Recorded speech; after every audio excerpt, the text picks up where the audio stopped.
Good afternoon. I'm Jim Weatherup, Chairman of the Oswego County Legislature. Today is Wednesday, May 6th. My guest today is Diane Oldenburg, Senior Public Health Educator for the Oswego County Health Department. We've heard a lot of discussions and had some questions from viewers about the process of reopening Oswego County, and I want to take this opportunity today to share some information about reopening with our residents. First, I will ask Diane to give our daily report from the County Health Department. Diane?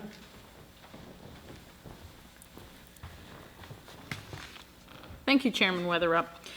For today, the number tested or scheduled to be tested was 1,923.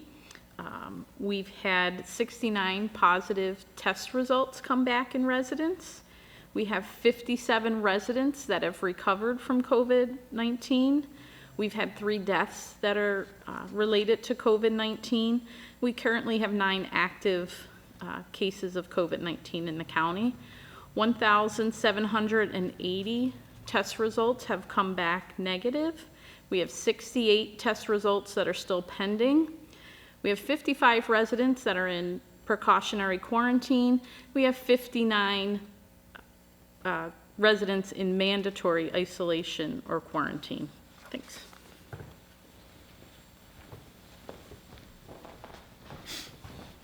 Thank you, Diane.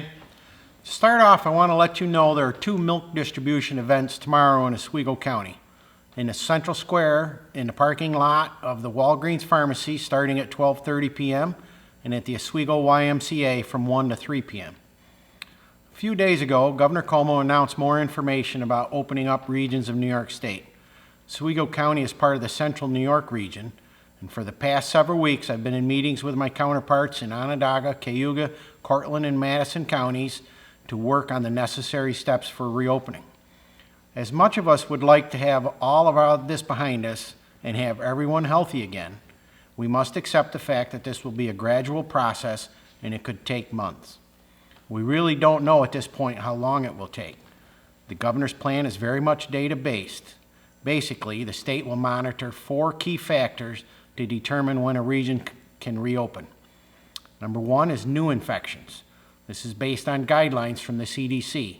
In order to monitor the potential spread of infection in a region must have fewer than 2 new COVID patients admitted per 100,000 residents per day, roughly 15 or less per day in our 5-county region. The rate of transmission of the virus needs to be 1.1 or lower. This is a number that can be controlled, but only if we continue our proactive protective actions, including social distancing, avoiding group gatherings, and covering our faces when it's not practical to stand 6 feet from other people. The governor has made it very clear that if the transmission rates go up, reopening will be stopped. Number 2 is healthcare capacity. Every region must have the healthcare capacity to handle a potential surge in cases.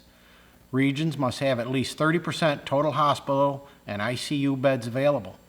There is also a new requirement that hospitals have at least 90 days of personal protective equipment stockpiled. Number 3 is diagnostic testing capacity.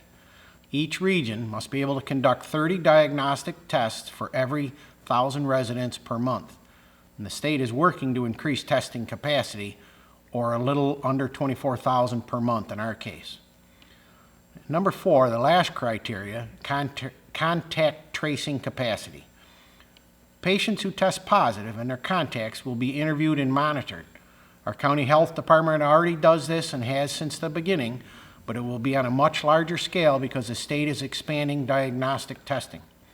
Under the governor's proposal, regions must have 30 contact tracers for every 100,000 residents, so about 240 tracers for our region, and additional tracers based on the projected number of cases in the region. There is more information about this on the State Department of Health website. Governor Cuomo has also outlined which industries and businesses can reopen in each phase of the state's reopening plan. Businesses considered more essential, with lower risk of infection and exposure, will open first, followed by other businesses considered less essential or those that present a higher risk of infection spread. So there are 4 phases of reopening. Manufacturing and construction will be among the first to reopen, while restaurants, recreation, and entertainment will come later. There are several new safety precautions that each business must put in place to help lower the risk of spreading the virus. Regions must not open attractions or businesses that would draw many visitors from outside the area. One particular business sector that has a big impact on our economy is automobile sales and service. Oswego County is home to 7 new car dealerships and more than a dozen used car dealerships. To date, they have been allowed to offer online sales, and now, under strict new operating conditions that are consistent with other protective and preventative measures, these businesses in Oswego County will be allowed to include on-site sales as well. If you plan to visit one of these businesses, please do your part by wearing a mask and staying at least 6 feet from those around you. The rate of infection in the Central New York region is relatively low compared to other areas of the state, and our region already meets some of the criteria. We are working on the testing and contact tracing components. We all need to continue to do our part and take personal responsibility for preventing the spread of the virus.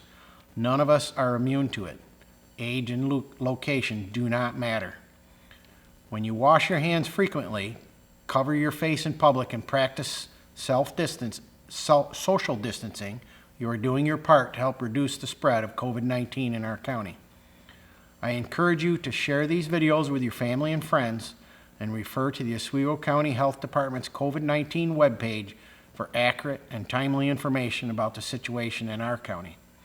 If you have questions about coronavirus, please call the County Health Department's COVID-19 hotline at 315-349-3330.